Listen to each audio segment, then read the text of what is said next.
Welcome to Future People, conversations with the change makers, impact makers, and the future shapers. Future People is a bold, future-focused podcast hosted by myself, Dan Musa, founder of Third Way Advisory. Join me for unfiltered conversations with the leaders who are rethinking value, legacy, and indeed their own leadership in a world that's being rebuilt, from our cities to our climate and our culture. These conversations are not to be missed. Welcome back to Future People. Today, we're diving into one of the biggest and most understood topics potentially in business leadership. What does it actually mean to lead? What makes a great leader in today's world? And how is leadership itself changing, if it is at all, as the world around us shifts dramatically? To explore that, I'm delighted to be joined by my good friend and leadership expert, Byron Rienstra, founder of B Partners, a leadership advisor who spent more than 25 years working alongside executives, boards, founders across Asia, Australia, and the UK.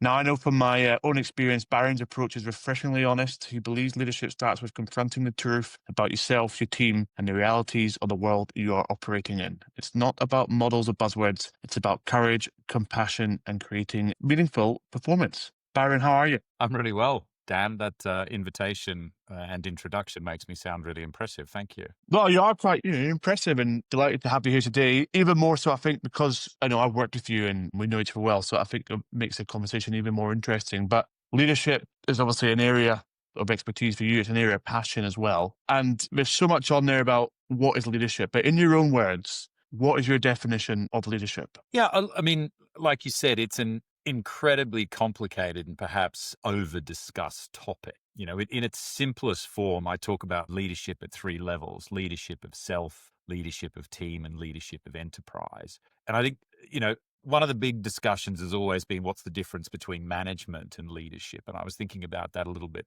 more this morning in preparation for this. Management is essentially the execution of what we know that needs to be done. Leadership is the discovery of what is it that we must do, right? And so the leadership component is perhaps the slightly more metaphysical, the less obvious, the more psychological component. Management's just the execution of what you've now worked out has to be done. And that's part of the reason why leadership's a bit tricky and a bit scary, is because large chunks of leadership are about reaching into the unknown and grabbing things that you'll ultimately be held accountable for. And do you think there's a misunderstanding of management versus leadership? And in a lot of organizations, management is leadership, when actually, as you said, it's two very different things. Yeah, I mean, it's immense, right? I started my morning with a bike ride with a very good friend of mine who's also a very senior CFO. And he was telling me a story about a disagreement that he's had historically with one of his CEOs. And I was listening to the story, and it was a classic sort of management versus leadership. He could see something occurring in the organization that he didn't like. He could see it. He was the CFO. He saw the numbers. He understood the context. And so he saw part of his job as holding a mirror back up to the CEO going, listen, I think this is what I see is going to happen. Right now, that's an act of courage, because you're essentially saying to somebody that has more power than you, I'm not sure I like where these decisions are going, and my experience and data says this. Now, a great CEO is going to go, wow, thank you, first of all, for holding the mirror. And then secondly, they're going to go, let's dive into that uncomfortable conversation around why I think that might be okay, what I see in the mirror, versus what you see that you think is not okay. Let's have that. That's an act of leadership, right? The act of management would be to say, shut up, you're my CFO, just go and do the thing, right? Don't ask me about the thing, just manage the process that I've given you. And interestingly enough, he ended up leaving the organization because the amount of tension that holding the mirror up created, CEO wasn't happy with it. And he didn't feel comfortable with the fact that he wasn't in a scenario where he could do his best work, which was essentially holding the mirror up and trying to understand why that was the shape of what was going to unfold. So part of the other big thing about leadership is the courage to sort of dig into stuff where people are going to go, I don't want to have this conversation. I don't want to talk about this. I don't want to unfold this, because you might find out, Dan, that maybe I'm not as clever as I thought I was. It's such an interesting point, and I want to dive into facing the truths that matter. But actually, just to take it a step back, just on your own journey, was there a particular sort of moment or experience that you went through that sort of has shaped your current philosophy on leadership, or something that's been built over time? Listen, I was incredibly lucky that I got to start working for very senior people very early on in my career, but literally when I knew nothing. And I'm not saying I know everything now. I maybe know 10% of what I should know now. But back when I started working, I literally knew nothing. And so I was really lucky to have exposure to very, very senior people who were very generous with their time. And I think that the big aha moments came for me when I made my biggest screw ups. Right. Like I remember once I wasn't chairing, I was essentially the secretary, but I was the facilitator for a global remuneration committee. And we were rolling out a new remuneration construct for a global retail bank. Like it impacted thousands of people. There was tens, if not hundreds of millions of dollars involved. And I'd applied my intellect to the problem, right? I was like, this is an intellectual problem. I can solve this. I'm really bright. I've got this. So I'd done all the modeling. The argument was strong. We turned up to the subcommittee meeting. The chair was there. I got destroyed. Everybody that I thought would vote yes voted no. Everybody that I thought would follow the logic found a way of dismissing the logic. And it was resounding. Disaster. It was a disaster. It was a complete disaster. Anyway, the chair, who was my boss at the time, who actually I just caught up with in Sydney 2 nights ago for dinner, one of the most outstanding and influential leaders I've ever worked with, she rang me after the call and said, "How do you think that went, Byron?" Now, she knows how it was a disaster. It was an utter disaster, right? But she rang me to give me the opportunity to sort of go, it was a disaster.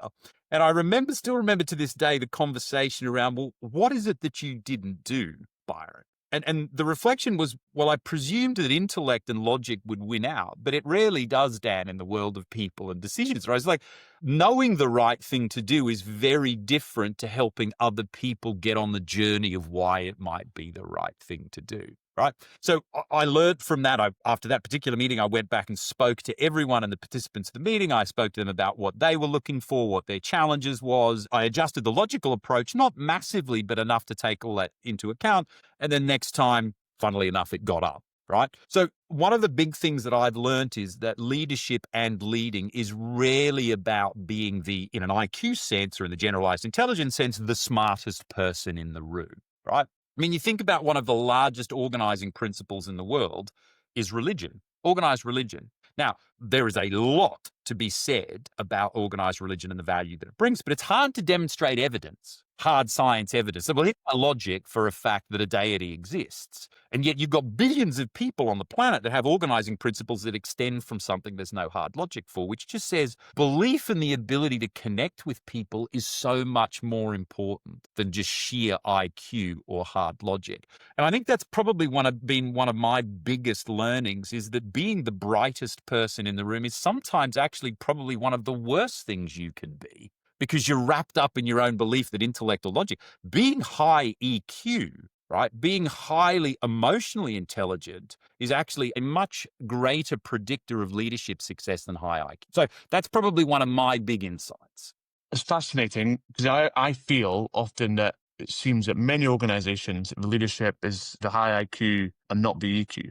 Is that something you found a lot of in your time? And traditionally it's been smartest person in the room, therefore must be the nominated leader. But actually, from an EQ perspective, the worst person in the room to be the leader. Well, and so it's really funny because you get an illogical outcome from a logical process. So let me just explain it, right? It happens particularly in technical firms. So engineering firms, accountants, it's like anywhere where there's a strong technical requirement. Not what normally happens is in a particular group, the most capable technician becomes the master technician. And the master technician can teach apprentice technicians on the basis of, guild type trade relationships, which have been around for thousands of years.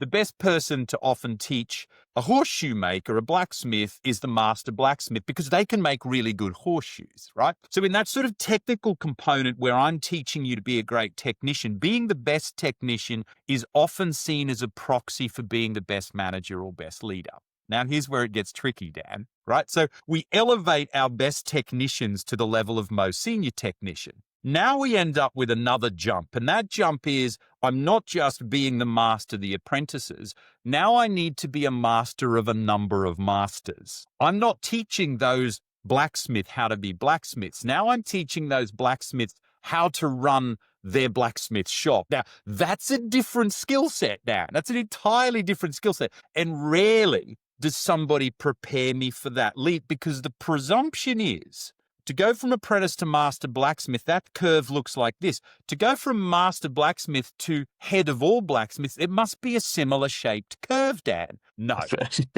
fundamentally different skills. And so what happens is I get elevated before anybody's tested my competencies. And then all of a sudden people go, oh, wow, the master blacksmith can't teach other master blacksmiths how to build a blacksmith ecosystem. Wow. Who knew? So therein lies a fantastic and common question. Is leadership something that can be taught or something that can only be revealed through experience or combination? It's both. So it can be revealed, and great teaching is the process of the revealing, right? And you know, there's a huge industry around teaching or advising in leadership, and I'm part of it, right? I mean, you'll see people with military backgrounds say, well, the only people that can truly teach leadership are people who've been to war. Other people say the only people that can truly teach leadership are ones that have got an academic background in it. Other people say, I mean, I'm a social psychologist. Well, there's a social psychology behind leadership, right? But ultimately, leadership development is contextual in nature. I can teach you how to lead a group of goat herders in Latin America, but I'll probably do a really bad job because I don't have any context around that, right? But somebody who's been in that context and who puts you into that context will find the right intersection between experience, insight, skills, your background, and they'll find something, right? And they'll find something and they will lift your ability to lead in that context. So, you know, there are absolutely some fundamental skills which can be taught. But in my experience, the vast bulk of leadership insights come from the application of skills in real life circumstances, right? So all the senior leaders, all the CEOs I coach, I'd say 90% of what we work on is the context they're sitting in right now. What are you looking at? What are you seeing? What are you experiencing, right? And part of what I give them, just look at myself in this square here, is a safe space where they can go, here's all the stuff that terrifies me. Here's all the stuff I don't know the answer to. I got to stand up in front of 10,000 people tomorrow, Byron, and I can't say I don't have a Scooby-Doo of where to go, right? But what they can do with me is to say, Byron, I don't have a Scooby-Doo. And what I do is we can derive from them that actually they do have a reasonably good view. They do have a perspective. It's trying to get them to connect with it in a way that they've got high enough conviction and high enough courage so that other people go, you know what, I think there might be a plan emerging there. And there's a dialogue where I can get involved in that. So it absolutely can be taught, but the learning is accelerated by the context, right? So the best, in my experience, the best form of leadership development happens in the context of the leader on the mission they're on. It's amazing, I think, to a degree, how rare good leaders are. And I think, you know, people can, well, we sort of laugh, but it's true, you know, like people could go for a 20, 30, 40-year career and actually never generally experience great leadership or working for a good leader, right? And it's a bit sad when you think about it. There's two sort of words, well, truth and courage. I want to dive into that because they've come out a lot this morning. Well, I think we'll come back to courage and we'll sort of come back to the story this morning of the CFO and the CEO we spoke about earlier. Facing truths. And I've sat in many sessions with you and you have to face truths like there's no tomorrow, and it's incredibly uncomfortable, but the knock-on effect is amazing, what comes out of that. How difficult is facing truths for leaders? I mean, is not being able to face your truths a real barrier to becoming a great leader? Well, I think facing truths is a terrifying human phenomenon, right? Let's just take leadership away for a moment. I mean, I often am stunned by the fact that human beings have this incredibly sophisticated intellectual apparatus, and yet we're the only species that I'm aware of where our own brain is the thing that liberates us to greatness and at the same time tortures us on a daily basis, right, Dan? Literally. Tortures us on a daily basis, right? I mean, the levels of anxiety and depression and sort of existential angst, this is a well-documented fact, right? So the challenge with truth is that truth is often the discomfort that is between the gap between where our life is and what we'd expect it to be, right? Now, here's the problem when you apply leadership on that, right? Invariably, the bigger your leadership obligation, the more senior you are, right? And part of the narrative as we get more senior, as we get more experience is, well, clearly I've done some good things. Clearly I'm quite good at what I do because I live in a $10 million house, or I drive $1 million car, or I lead a 100,000 person organization, or I've got $1 trillion balance sheet, right? So we collect these tokens as a mechanism that we must be doing some things right, which is true to an extent. right? The challenge is that if I go back to the example this morning, when we've been doing that and somebody holds a mirror up and that truth is not the truth we want to recognize. No, it really is. And that's the thing, right? If I'm a third month junior accountant, I'm a third month junior lawyer, I'm a third month junior engineer, I'm a third month environmental engineer, and somebody goes, I think you did it the wrong way. I'm 3 months in. I don't have a lot of ego invested. I go, great, thanks for telling me. But if I've been doing it for 25 years and my CFO comes in and goes, wow, you're pillaging the balance sheet here, right? I don't think this is sustainable, right? You get this, like your nervous system gets affronted by this notion that this carefully curated, amazing version of you that you'd been building for all these years may not be that amazing.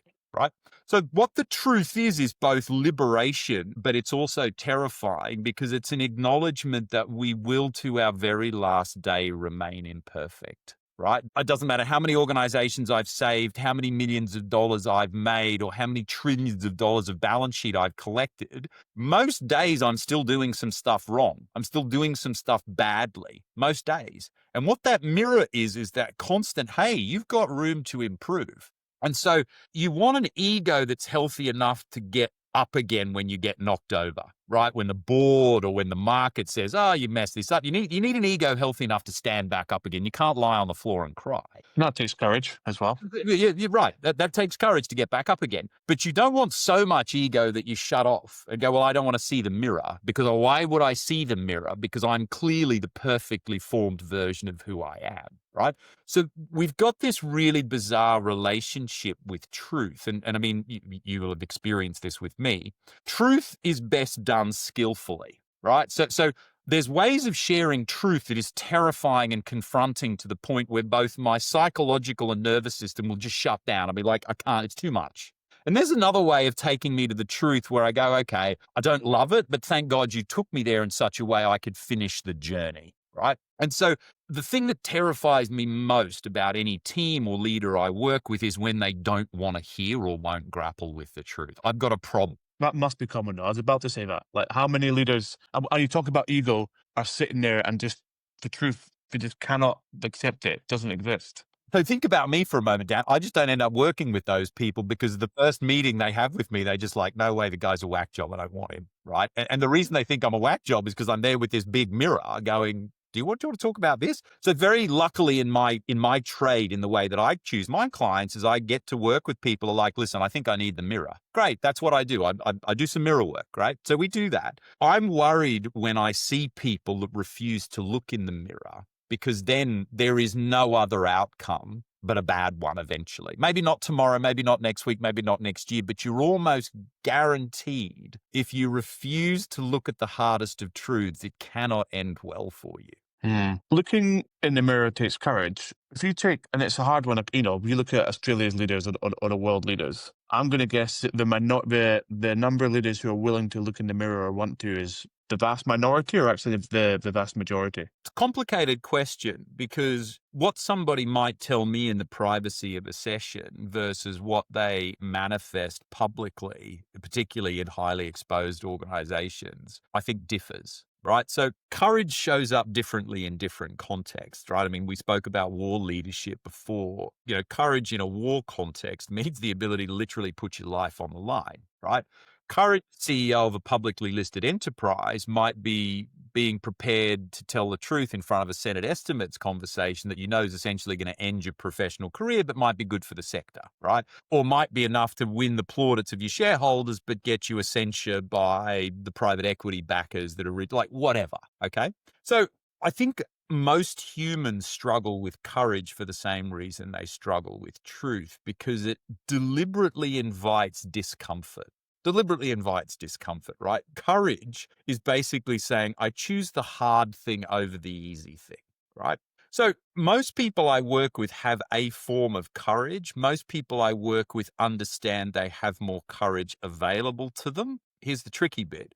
Most people I work with are bright enough to also create narratives to help them avoid taking the most courageous path. right? Piece about truth, I love it. And I think, I look at my own work I do in exec search, right? And the one thing I sort of pride myself on is really going deeper at the front end and having more truthful conversations and pushing back. Like, I don't feel we're aligned in this search because, person A tell me one thing, person B tell me another, and stakeholder C wants something different. So we need to have, like, let's face the truth here, what we actually want. And it's amazing how often this doesn't get done in organizations at all level, that truth piece, right? It's actually mind blowing when you sit here and think about it. So we established, true leadership is a mix of courage, EQ/compassion and truth. How do these elements coexist? And where would you say most leaders tend to potentially get it wrong when it comes to that coexistence of those three skills? So it's really interesting because, I mean, there's lots of research on this and most people have experienced. Most failures of leadership aren't failures of intellect. They're not failures of reading context or horizon scanning. Most failures of leadership are actually failures for the leader to say, hey, I need help. Right. So, and there's a really interesting unlock here. There's been this presumption for decades. And if you look at people like Jack Welch at GE and some of these other sort of big charisma leaders, like, oh, the leader's here, everything is solved, right? They've got the IQ, they've got the market access, they've got the capital. It's the hero leader. We just need to follow them.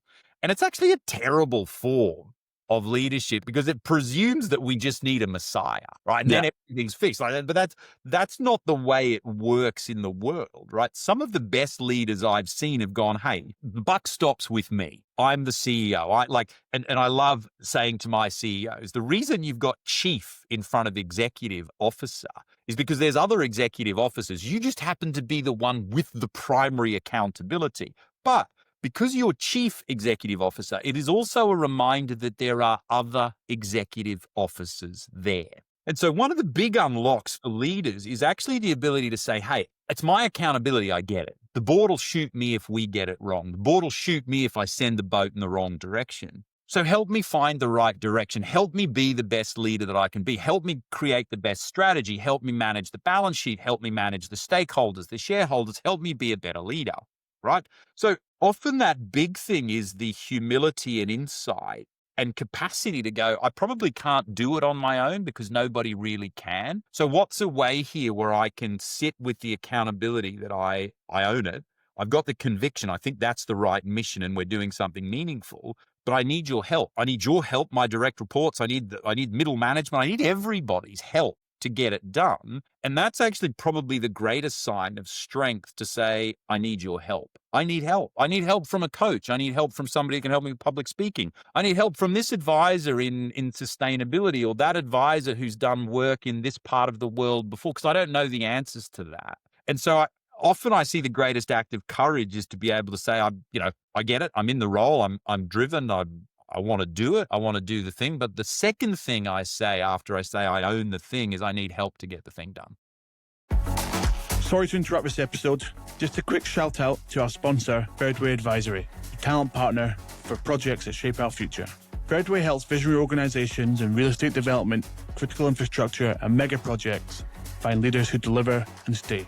With 20 years of global experience, Thirdway go beyond filling roles. They are all about purpose beyond placement. Now, let's get back to the episode. Yeah, so powerful. And I often, as you know, always relate leadership back to my time playing rugby, right? Because I think I just came across some dreadful leaders and I came across some incredibly inspiring leaders who would generally it's the old adage, you'd run through a brick wall for them, right? But at the end of the day, those leaders were asking for help. They're like, look, I'm going to lead the charge here, but I need help to do it. And that becomes so empowering. I think when you're working for someone who says, look, I can't do my own, but help me. I will lead us, but I need you. Yeah. It's not one man show. And I think, one of the reasons I love working in this particular space, and I think people probably implicitly know this, and when I talk about it, the people go, oh yeah, I get it. But we don't talk about it enough, right? What great leaders do is they don't just enable the people they lead, right? Dan, you'll see this because you're a professional in the talent space. If I'm a great leader, not only do I create a great culture in the organization, do I enable people to get better at what they do and to do good things. Those people then go out to their families, to the community, in a better psychological state, right? So let's talk about bad leader, good leader. Bad leader shouts at their person, they diminish them, they create stress, they send them home in a bad state, right? Now, you could say, well, that person's choice to go home in a bad state. It's a different conversation, different podcast, right? My leaders treated me badly, I go home in a bad state. So now I'm short with my partner.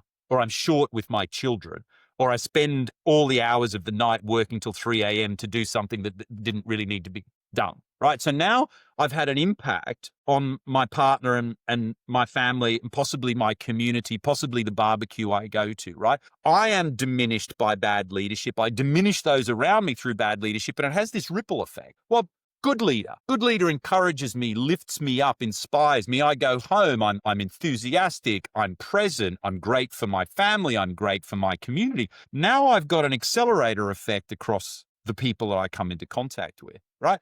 So great leaders have this ability to have this ripple effect in a really positive way in all these places, and bad leaders, they don't do it deliberately. But there's this accidental diminishing across a broader ecosystem that they can't possibly understand, right? So my view is everybody I help create better leadership for has a ripple effect across their lives, across their community, across their society, etc. That's so powerful. And I think it's interesting, leadership falls down the hill, right? So if you've been trained a certain way by a certain person, it comes down. And I was annoyed at myself because I'm in New Zealand staying at a hotel, and I went down for breakfast this morning, and the hotel manager, this little 5 foot angry little man, was, like the buffet station, right? And he was going through the head chef about not ordering croissant instead of Danish in the public sector. And I sort of stopped and I just listened and watched. And I was sat thinking like, A, like, what a disgrace to talk to someone like that in the first place. B, an absolute shambles to talk to someone like that in a public setting, and who knows what sort of anxiety that's giving the person and going on in the background. And C, if you were really, really had to do that, then go and do it behind a closed door.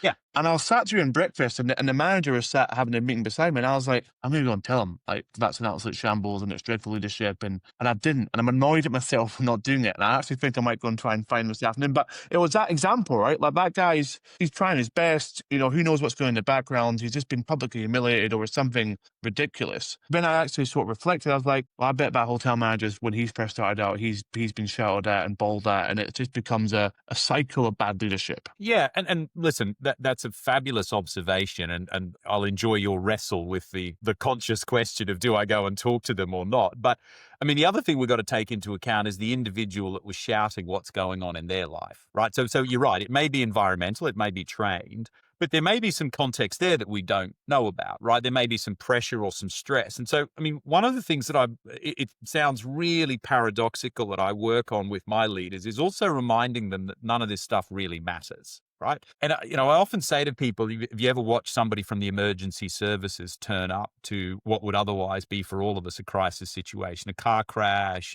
some violence, something like that. But you watch a trained professional turned up in those locations, and they apply patience and skill, and they navigate it because that's their context. They hold perspective on it. You and I will turn up to hopefully it never happens, but we'll turn up to our first ever car crash, and we're psychologically a mess. We don't know what to do. We don't know whether we should vomit or cry or we're just all over the place, right? If you're a trained professional and you've done 100 times, and I'm aware that these people end up having to go to trauma counseling and stuff because it's terrifying, but they apply their skills with perspective, right? And so here's the other thing we need to remember. I've got to hold everything in perspective. Right. So I used to work for a CEO. He was brilliant, strategically brilliant, managed a balance sheet of trillions of dollars. He had his bank was in 50 jurisdictions. And he used to say at least once a week, after he'd given you an absolute kicking for a project you hadn't delivered, he said, just remember, Byron, it's only a job. So, absolutely, he wants high conviction. He wants devotion. But he also doesn't want you to have a mental breakdown thinking that the entire world will stop revolving if you don't do the thing, right? How did that make you feel, sort of post-kick-in to sort of... Well, I mean, so much of who I am today is on the basis of the lessons I took under him because I knew he cared for me as a human being. Right. But he was also one of the most demanding people I ever worked for. I mean, here's a great story. I was doing a big global project for him. He was unhappy with the progress. He was in London. I was in Singapore. He booked a 60-minute video conference, right? This was 15 years ago before the technology was, he had a big room. I had a big room. The meeting went for 3 minutes, Dan. I got on, he got on, and he said to me, Byron, said, yes, are you happy with where this is at? No. Do you think I'm happy with where it's at? No.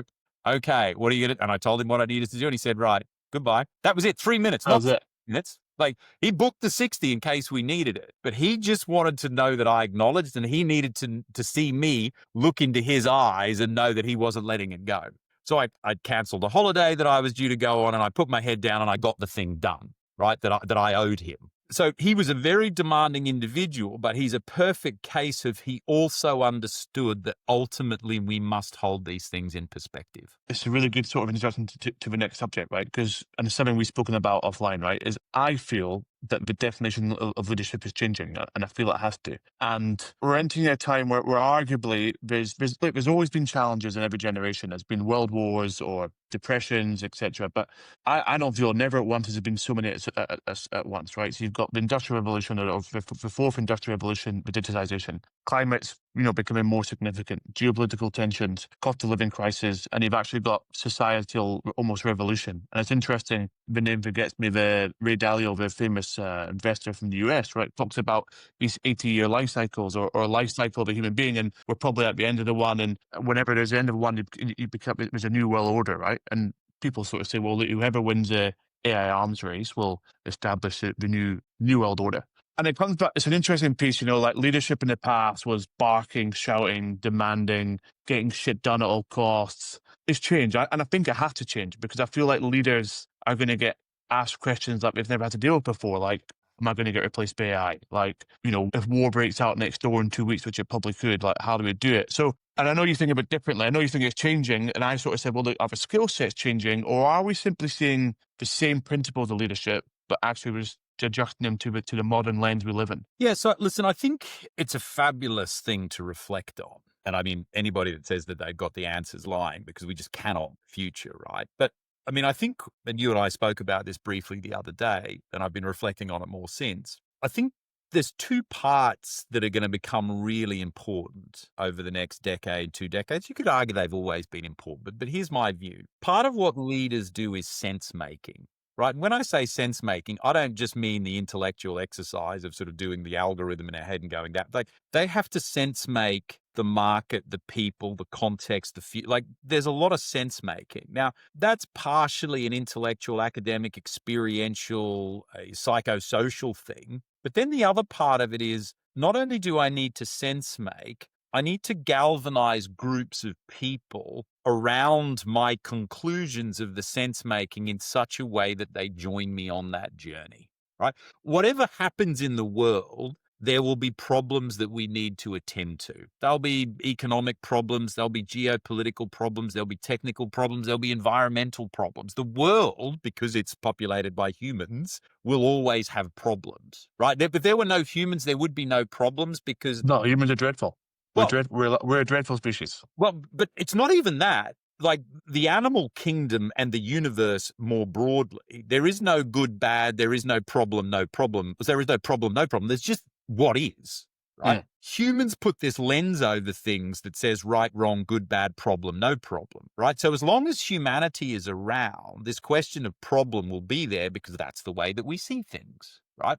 So whilst humanity is here, there will be problems. The nature of the problems, as you've just outlined, is evolving. Right. So the sense making bit's really important. But if I'm just a brilliant sense maker, but nobody listens to me, nobody cares, nobody's prepared to follow me, then what have I made sense of? Right. It's like the person that wrote the greatest ever novel but didn't publish it. Okay. Was it the world's greatest ever novel if nobody ever read it? Right. So I need to be able to sense make, but the sense making then has to be accessible to groups of people that understand how I've sense made and want to join me on that particular journey. Right. And I just literally 10 minutes before I came on for this session, I was in a WhatsApp dialogue with a chief operating officer that I work with offshore at a big fintech. And part of the dialogue I was having with him was like, he keeps more problems keep coming towards him because he's a great leader. Right.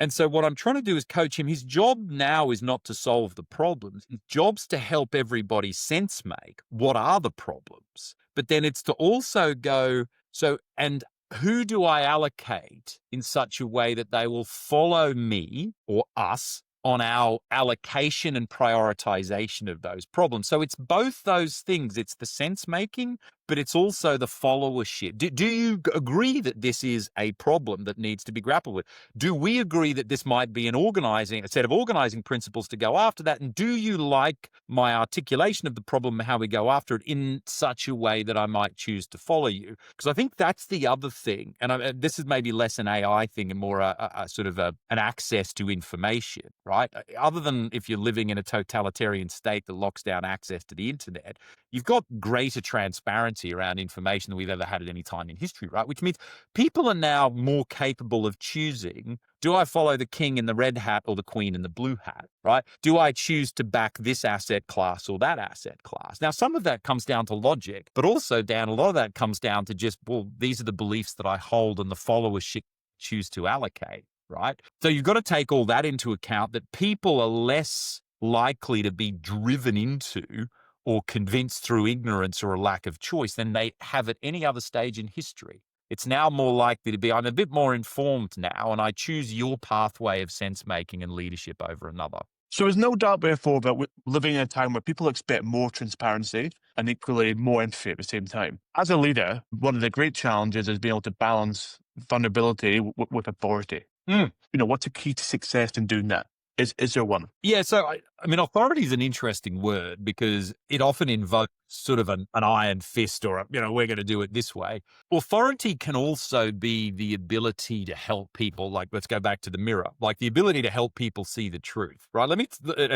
For anybody that has employees watching or listening to this, this should resonate with them. Increasingly, a lot of my clients say it's hard to get people to work as hard as I think they're capable of working, right? Lots of people are like, well, I've turned up to work now. If you want me to do something while I'm here, you need to pay me a bonus. The salary was for me to come in and grab a coffee. The bonus is for me to actually do something while I'm here, right?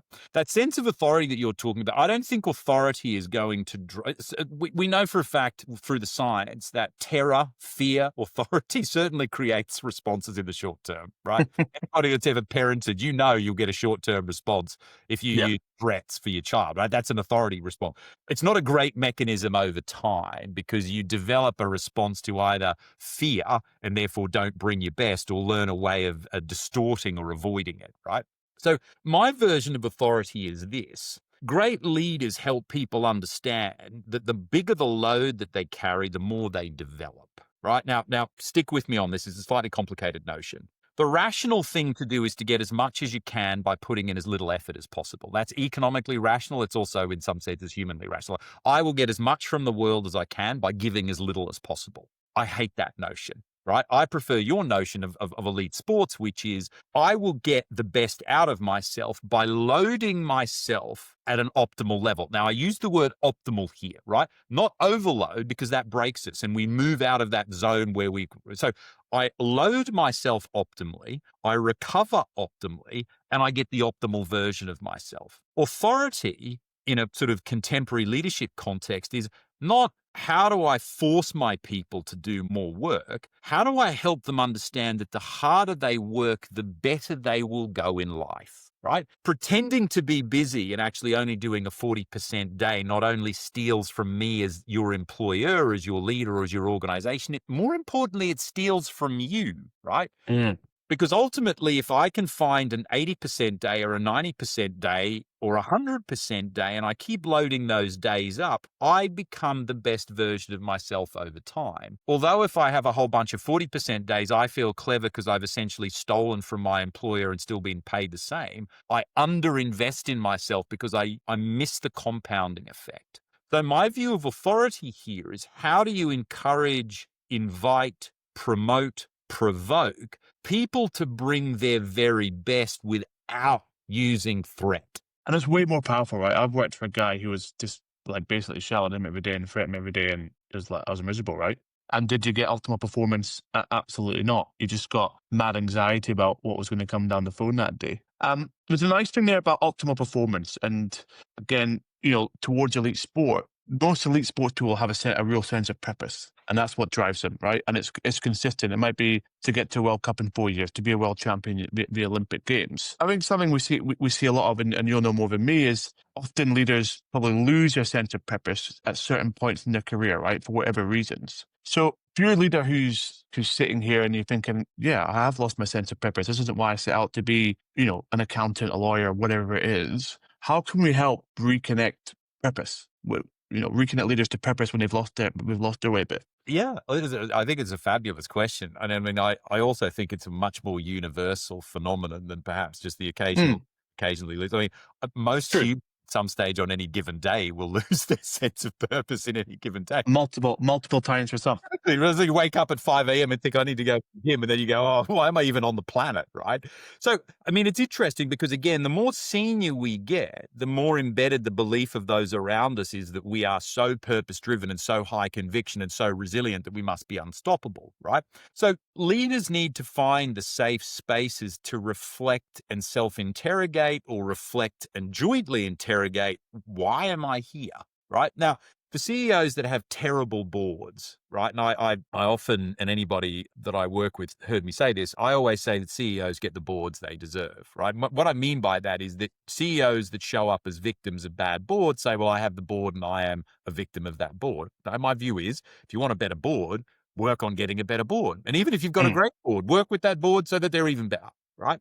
So great boards should not only drive governance and control of their organizations, they should be really thoughtful about the psychosocial condition of their CEO and the sense of purpose. So they should be involved in a dialogue like, what do we stand for as an organization? What's our purpose? And then have that conversation with the CEO. How do you feel about that? Like, are you connected to that? What's helping with your connection to that? And any good leader should be finding time to talk to their people about three things. What are you getting better at in the job? So what sense of mastery are you developing? Autonomy. What agency do you have to do this job in a way that is meaningful to you? And then the third bit, how do I connect your own sense of purpose to the purpose of the organization? Right? So if leaders should be doing that for their people, leaders need to find people around them that will do it for them. Because, I mean, you will have heard this cliche, CEO is a very lonely job. Being a senior leader is a very lonely job. A lot of the work that I do is to help senior leaders find a safe space for the conversations that they might otherwise have with other people, but they just don't feel safe to have it in a non-private environment. So they need to go, where is the infrastructure around me? Where's the network around me where I can test, calibrate, recalibrate my sense of purpose? And how do I refresh it? How do I top it up? How do I invigorate my sense of purpose because it flows through the rest of the organization? It's great advice, and it's so important. Yeah, if you lose your sense of purpose, your whole organization can become rudderless pretty quickly, right? Yeah. Yep. I've got one final question, but I'm going to give you a choice of two questions. All right. Question one you can answer would be, if every leader listening took one action from this conversation, what would you want it to be? Or the second one was, what's giving you hope about the next generation of leaders coming through?